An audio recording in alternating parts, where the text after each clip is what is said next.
CRTV News, ici, toute l'info.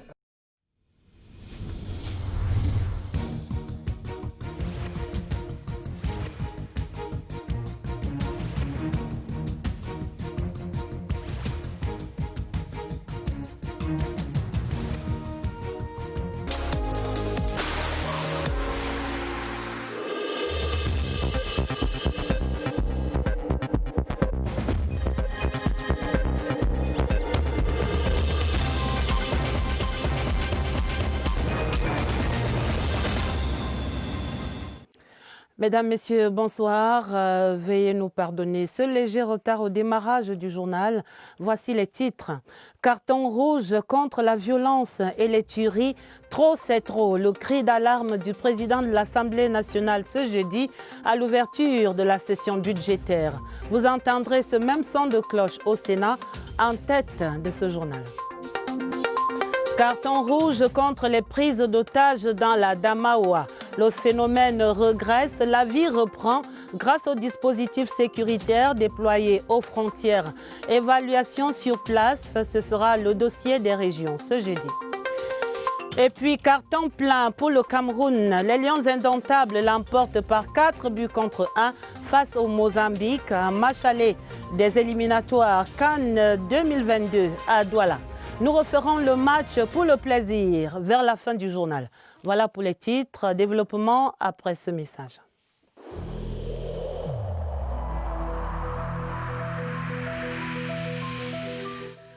Il est essentiel que les mesures qui ont été indiquées soient absolument respectées par chacun de nous.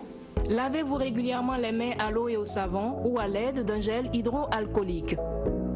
Restez à au moins 1 mètre de distance des autres personnes, surtout si elles toussent, éternuent ou ont de la fièvre.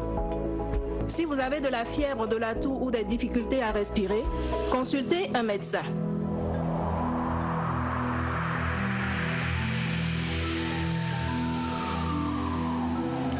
Enough is enough. Trop, c'est trop, en français et en anglais.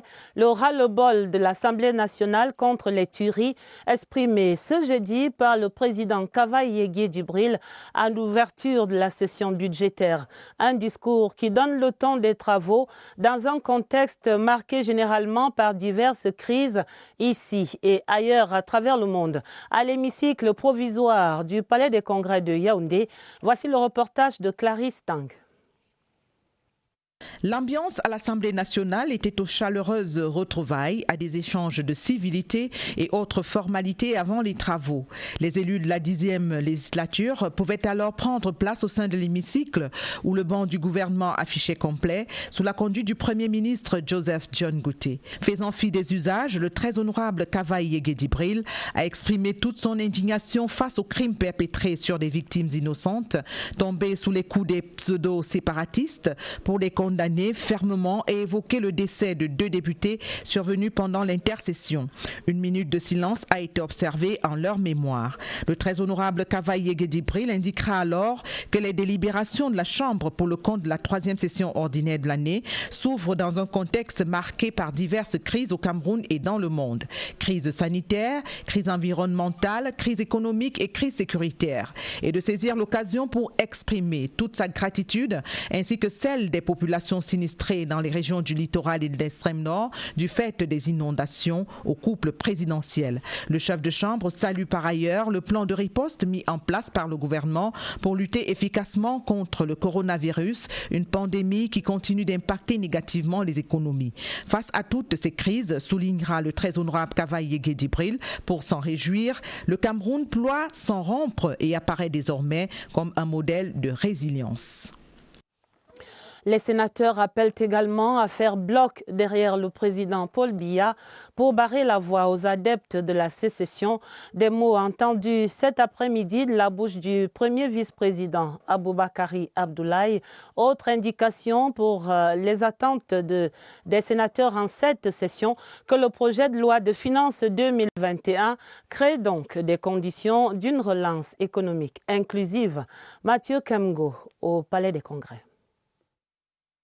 Une minute de silence en mémoire des jeunes victimes du massacre de Kumba. La 3e session ordinaire de l'année 2020 s'est ouverte au Sénat sous une note triste.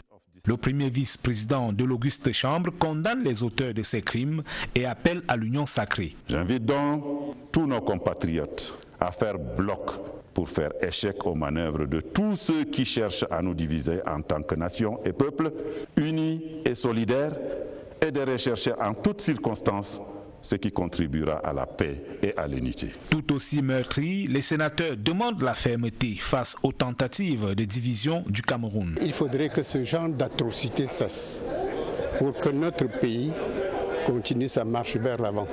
Les sénateurs, derrière le président Paul Biya, demandent au gouvernement de réagir d'une manière forte pour que ce genre de choses ne se passe plus. Ils espèrent que la loi de finances 2021, menu principal de cette session, prenne en compte cette actualité pour une meilleure relance économique.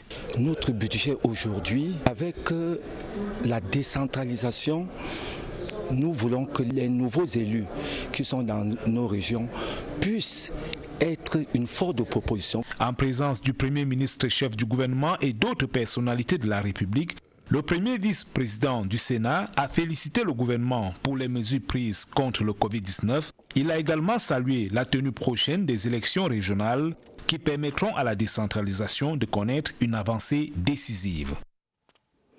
Et on voit bien que tout au long de cette session, sénateurs et députés garderont tous un œil et des oreilles vers Elekam au sujet des préparatifs de l'élection des conseillers régionaux du 6 décembre.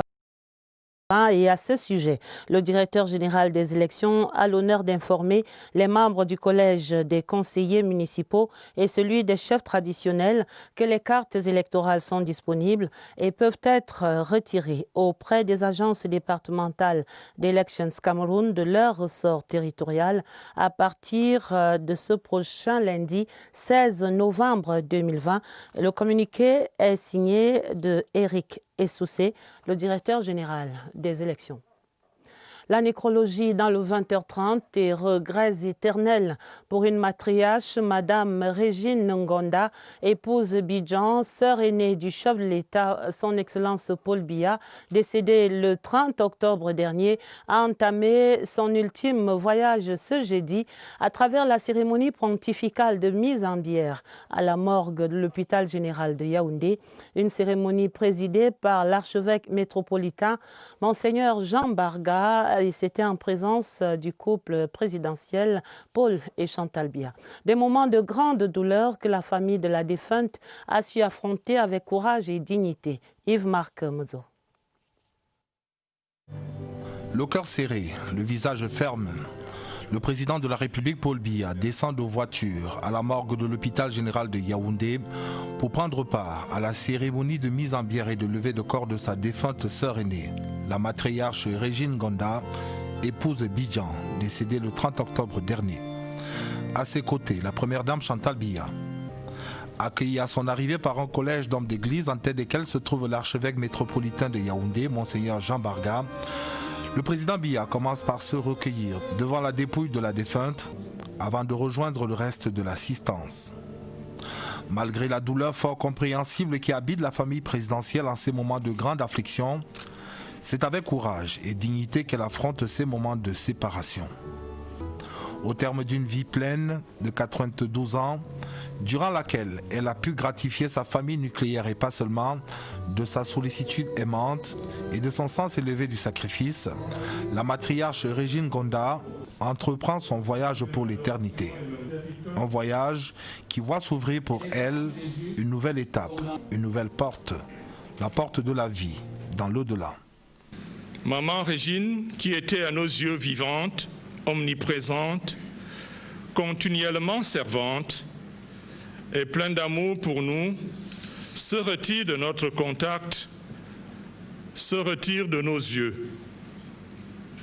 Elle achève sa vie portée par un sens élevé de l'amour et de la communion humaine et familiale Cette célébration pontificale des obsèques qui se déroule dans la stricte intimité et le respect des mesures barrières va donner l'opportunité au célébrant principal de recommander l'âme de la défunte au Seigneur et de lui confier la douleur et l'espérance de la famille, de celle qui a contribué à sa manière à écrire l'histoire de notre pays à travers son illustre frère de chef d'État.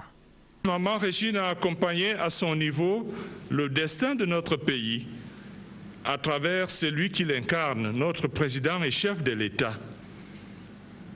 Confions à cette maman si chère notre pays, qu'elle a longtemps servi, afin qu'elle poursuive dans l'au-delà ce service d'amour pour la patrie et qu'elle implore auprès du Seigneur un destin stable pour notre nation et l'avènement d'une plus grande communion de vie entre tous.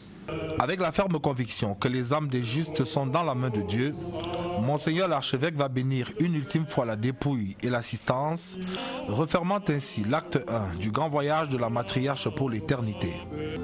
Présent d'un bout à l'autre de l'office religieux, le couple présidentiel va assister en silence au départ de la dépouille pour Mengon dans le sud, avant son inhumation ce vendredi 13 novembre 2020 en Wameka. Avant de quitter la morgue de l'hôpital général, le président de la République va exprimer toute sa gratitude au clergé venu soutenir la famille dans ces moments difficiles. Personnellement au cœur de l'organisation, Paul Biya va par ailleurs donner des directives au ministre directeur du cabinet civil afin que la défunte ait droit à des obsèques dignes de sa longue vie et de ses accomplissements. Beaucoup d'émotions également lors de la mise en bière de la dépouille de Joseph Roland Mata ce jeudi à ce même hôpital général. Le président de la Chambre d'agriculture, des pêches, de l'élevage et des forêts, décédé le 23 septembre, a reçu l'ultime hommage de ses collaborateurs. Oswald Medon. Les présences autour de la chapelle ardente de la morgue de l'hôpital général de Yaoundé témoignent de la popularité du disparu. À l'intérieur, le parterre de personnalités présentes est le signe de l'aura de Joseph Roland Mata. Leur objectif commun, rendre un ultime hommage au président de la Chambre d'agriculture. Quelque temps plus tard, le siège de la structure lui ouvrira encore grandement son portail pour une ultime fois. Et son règne à la tête de l'institution n'aura duré que 5 mois, suffisant tout de même pour imprimer sa marque. La foule qui accueille la dépouille de Joseph Roland Mata l'atteste. Les hommages du personnel, du secrétaire général et du premier vice-président de la CAPEF parlent d'un visionnaire qui avait à cœur de révolutionner la Chambre d'agriculture. Il avait une grosse ambition, mais malheureusement, la maladie l'a emporté, mais il nous laisse quand même des grosses orientations qui pourront nous donner des activités concrètes afin que ces ambitions soient réalisées. Son aura et sa popularité, Joseph Roland Mata les a battus au fil des ans par une rare intelligence et une riche expérience. Le natif de Zoulabot, paru au Kadouma dans la région de l'Est, décédé à Tunis à 59 ans, serait inhumé ce samedi dans la terre de ses ancêtres. Le réconfort et les condoléances du 20h30 à ces familles endeuillées. Ouvrons à présent le dossier des régions. Ce jeudi, nous allons dans la Damawa pour constater là-bas le retour progressif de la sérénité avec la fin des phénomènes de prise d'otages avec demande de rançon. Mais si la vie reprend dans certains villages abandonnés, la peur demeure et les pertes subies par les populations sont immenses. Daniel Belinga Ngene. Dans ce village de Yokotundu, dans la Damawa, les habitants crament encore de peur à la seule évocation de l'histoire, les prises d'otages avec demande de rançon. Mohamed Marouf avait été enlevé le 24 décembre 2019. Ils sont descendus chez moi, des hommes armés, lourdement armés, pénétrer le domicile. Après plus de 3 jours de marche dans la brousse, les yeux bandés et enchaînés, ils ont exigé un montant de 70 millions. Et depuis ce jour, sans vous mentir, qu'est-ce qui s'est passé? Ce n'est que des tortures. 3 mois de captivité inoubliable et dont les traces restent indélébiles. On vous mettait la corde au cou, on vous pendait sur l'arbre jusqu'à ce que vraiment vous perdez connaissance. Le phénomène d'enlèvement avec demande de rançon, bien qu'anéanti à sa plus simple expression, demande la vigilance des populations et même des pouvoirs publics. Ce retour à la normale est à mettre à l'actif de la pugnacité de nos forces de défense et de sécurité déployées aux frontières avec le Nigeria et la RCA. Au milieu des populations qui reprennent leurs activités agricoles et pastorales, voici notre correspondant Salomon Kankili. Une région prise en tenaille à ses frontières ouest et est. Le gouvernement et l'État du Cameroun ne pouvaient pas rester les bras croisés sans rien faire. Le président de la République himself a décidé de l'envoi sur le terrain dans l'Adamawa d'unités spéciales de nos forces armées. Le résultat est palpable dans les zones concernées. Merci au président de la République. Nous savons que le chef de l'État veille sur tout le monde. Pour que les preneurs d'otages et leurs acolytes coupeurs de route soient mis en déroute pour chasser jusqu'à leur dernier retranchement, il a fallu sous l'égide de l'autorité administrative locale. Aujourd'hui, elle est sous contrôle et maîtrisée. Et cela permet donc à nos populations de vaquer sereinement à leurs occupations. Quand règne la sécurité, l'Adamawa respire et son développement mieux planifié. Des prises d'otages à déplorer également dans les deux régions du nord-ouest et du sud-ouest. Et ce communiqué de presse signé par le ministre de la Communication, porte-parole du gouvernement ce soir, René Emmanuel Sadi, annonce à l'opinion nationale et internationale que Sa Majesté Mbinglo, fond de la communauté Nso, ainsi que les 6 membres de sa délégation pris en otage en même temps que son éminence Christian Cardinal Toumi, est conduit vers une destination inconnue par un groupe de rebelles sécessionnistes armés le 5 novembre 2020 dans la localité de Baba, arrondissement de Babessi, département du Ngok-et-Tunja, dans la région du nord-ouest, ont tous été retrouvés et libérés le mardi 10 novembre 2020, non loin du lieu où ils ont été faits otages aux environs de 10 heures. Face à la recrudescence de ces actes terroristes perpétrés par des rebelles sécessionnistes, le ministre de la Communication exprime de nouveau la réprobation totale de la nation tout entière et réaffirme une fois de plus la ferme détermination du président de la République, son Excellence Paul Biya, et du gouvernement de la République à poursuivre sans relâche la mise en œuvre des diverses initiatives entreprises en vue d'un retour à la paix et à la vie normale dans les deux régions du nord-ouest et du sud-ouest. On parlait de la régionalisation institutionnelle au Cameroun ce jeudi. Les universitaires s'approprient à présent la nouvelle donne, sujet débattu lors des grandes conférences publiques à l'université de Yaoundé de Soa. Et c'était entre les professeurs d'université et les étudiants. La synthèse de ces débats avec Agnès Solange Abessolo.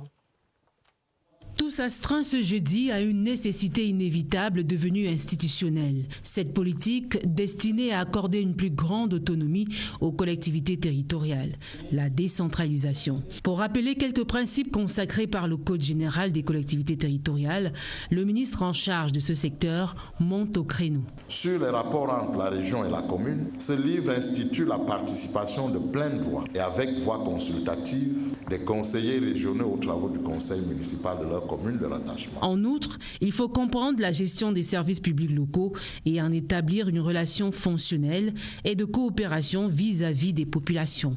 Pour certaines compétences, lorsqu'elles sont gérées à la fois par la commune et par la région, il est important pour une meilleure cohérence que l'on confie à la région le rôle d'impulsion. Des principes et idéologies dessinés pour l'instant en pointillés dans l'économie générale du Code des collectivités territoriales décentralisées.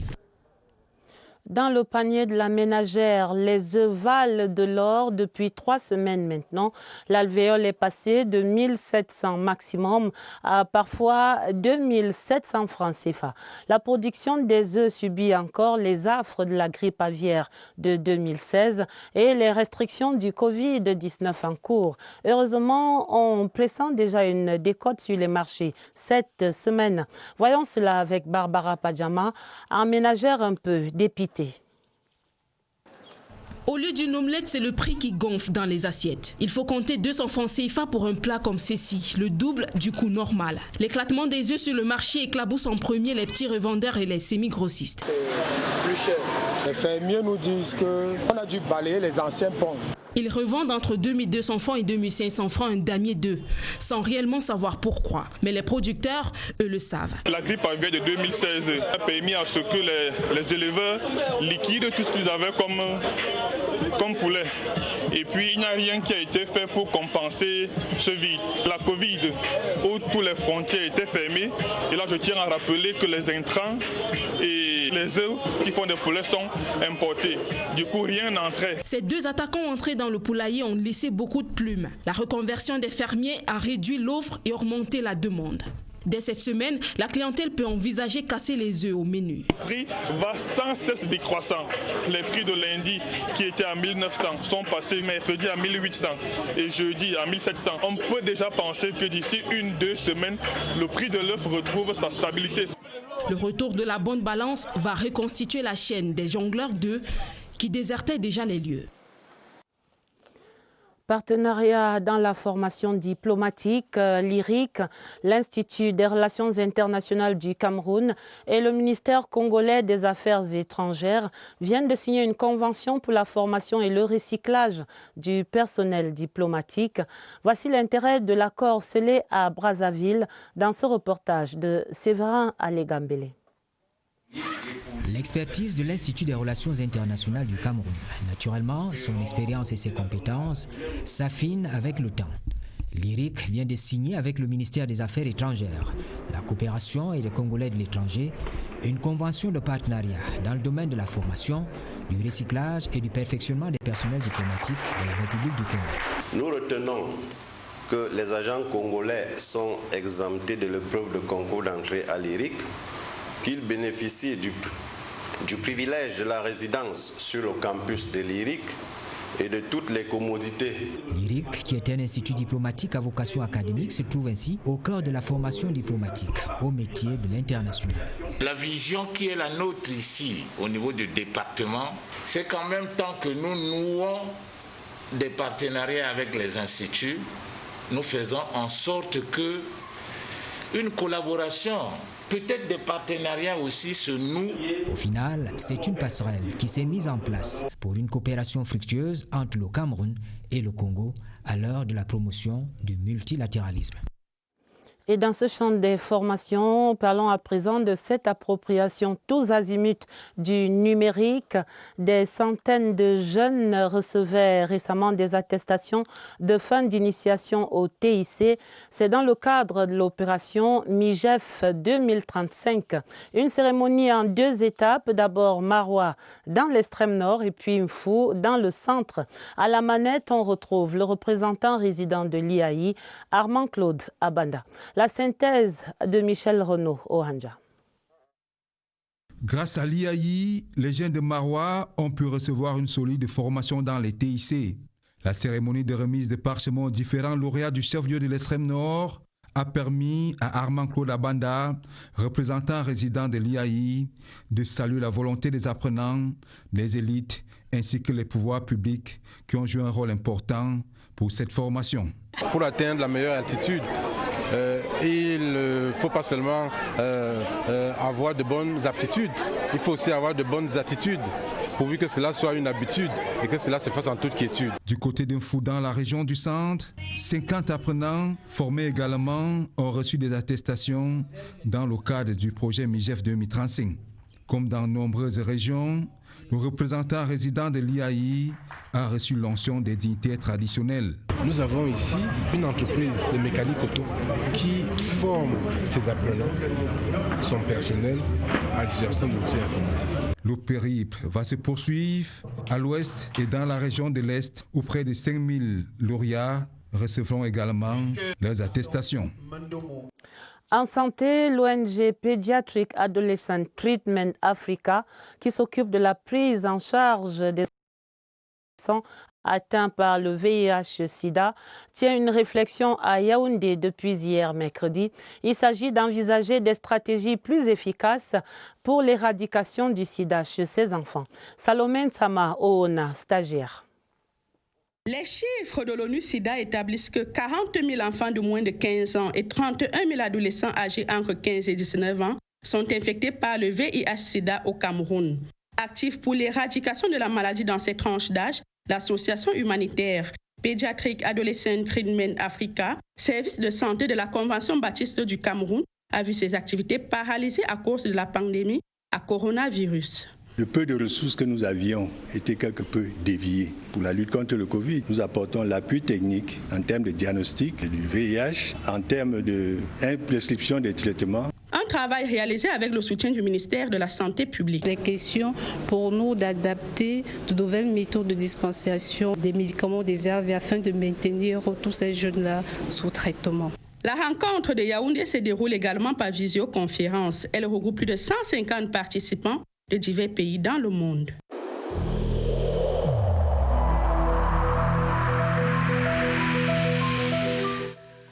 Le port du masque dans l'espace public restera obligatoire jusqu'à nouvel ordre.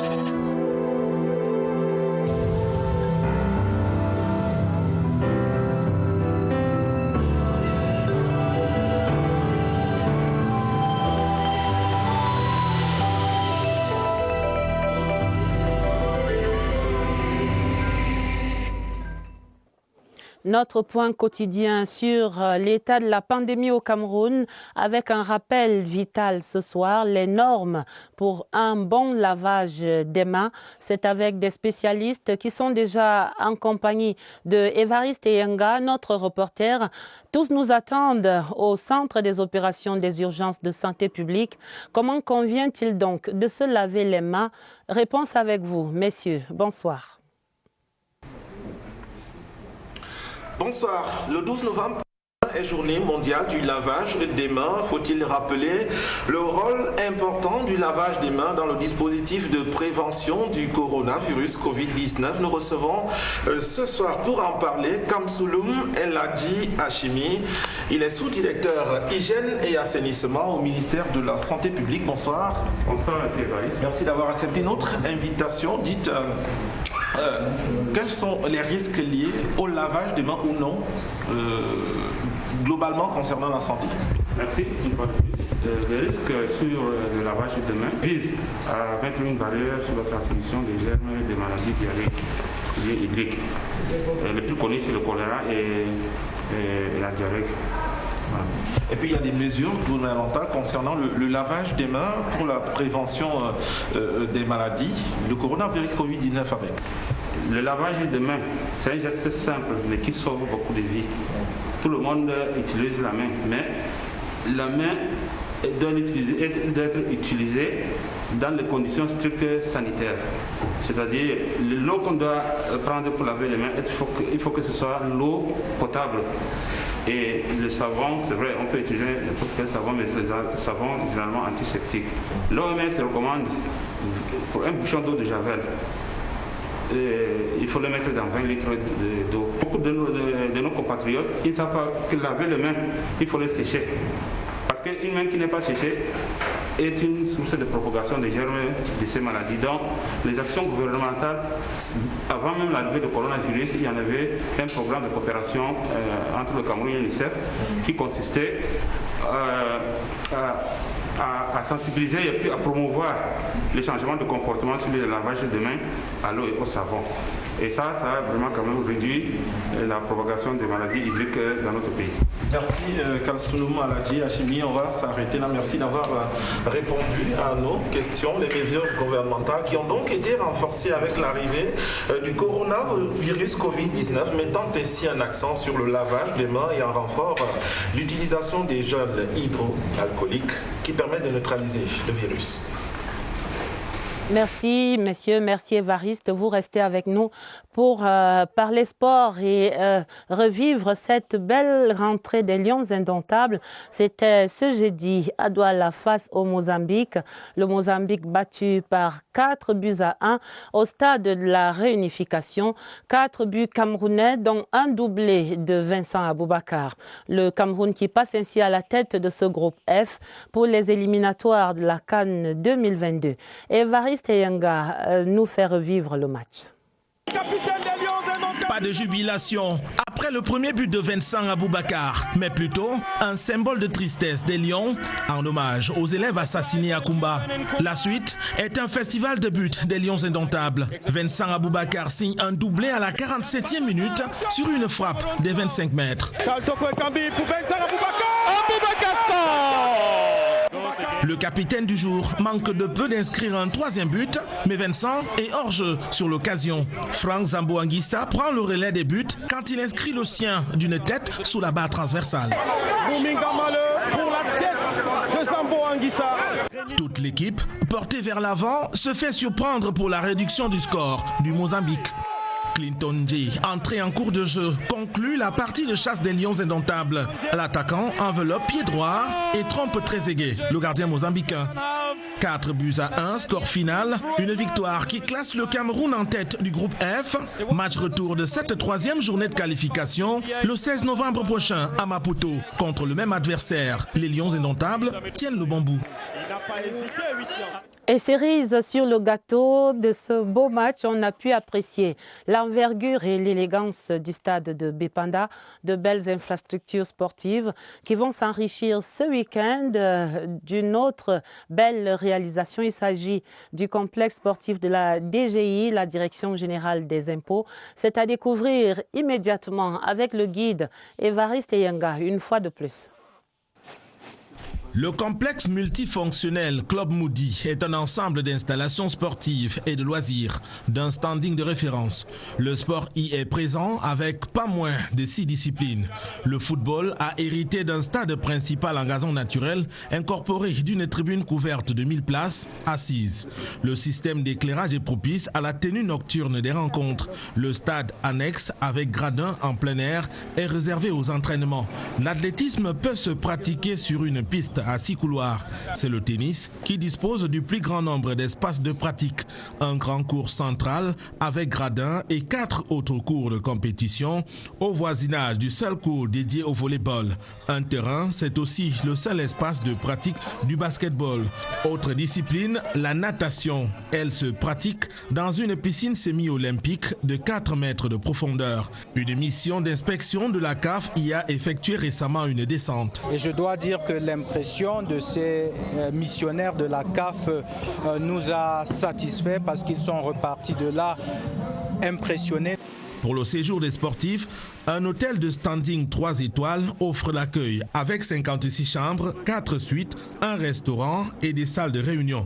La qualité et l'éclat des lieux du tourisme et de loisirs séduit plus d'un. Et voici une rencontre pour booster la production et la transformation agricole au Cameroun. Yaoundé abrite depuis hier mercredi la 6e édition du Sommet international Agri-Business, une initiative de l'Africa Marketing Agency parrainée par le ministère du Commerce. Objectif de cette rencontre avec Luc Bienvenu au Nana. Après tant d'années de discours sur le potentiel qu'offre le continent africain dans le secteur agricole, il est temps d'agir. Je suis avec M.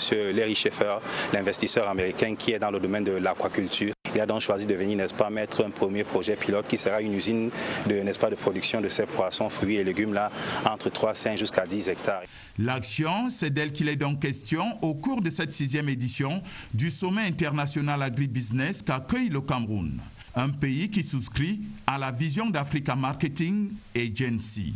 Nous nous félicitons tout particulièrement du thème de cette session qui correspond exactement aux aspirations et aux prescriptions du chef de l'État. C'est l'orientation de la politique économique du Cameroun. C'est un mariage heureux entre ce que nous projetons, nous mettons déjà en œuvre au plan national et la vision continentale. Cela suppose évidemment des capitaux. Cela suppose également de la technologie. Des travaux qui s'articulent autour du thème, je cite, « Nourrir l'Afrique à l'horizon 2035 à travers l'agriculture, l'industrie et le commerce sont aussi l'occasion de compter quelques belles réalisations obtenues sur le parcours. » Nous avons un champ d'expérimentation dans le Mongo avec la mairie de Nkonsamba. Nous avons au niveau de l'Afrique, au Burkina Faso, financé un groupe de coopératives agricoles. Pour beaucoup, la connexion du Cameroun au sommet international agribusiness vaut la chandelle. Il est question donc, pour la cellule d'appui et le coordonnateur national que je suis d'expliquer les opportunités disponibles pour tout ce qui concerne ce partenariat qui est ancien. Pour cette 6e édition, l'on compte plus de 50 personnalités qui prennent part aux échanges.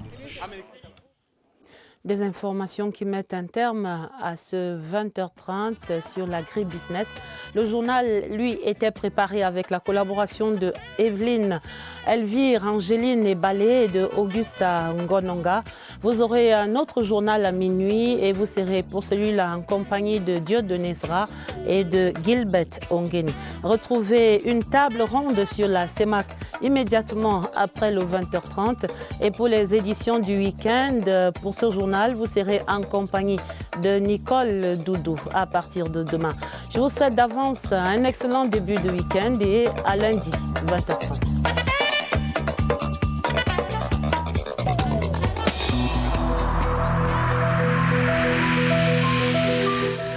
Évitons de stigmatiser ceux qui sont atteints par la maladie.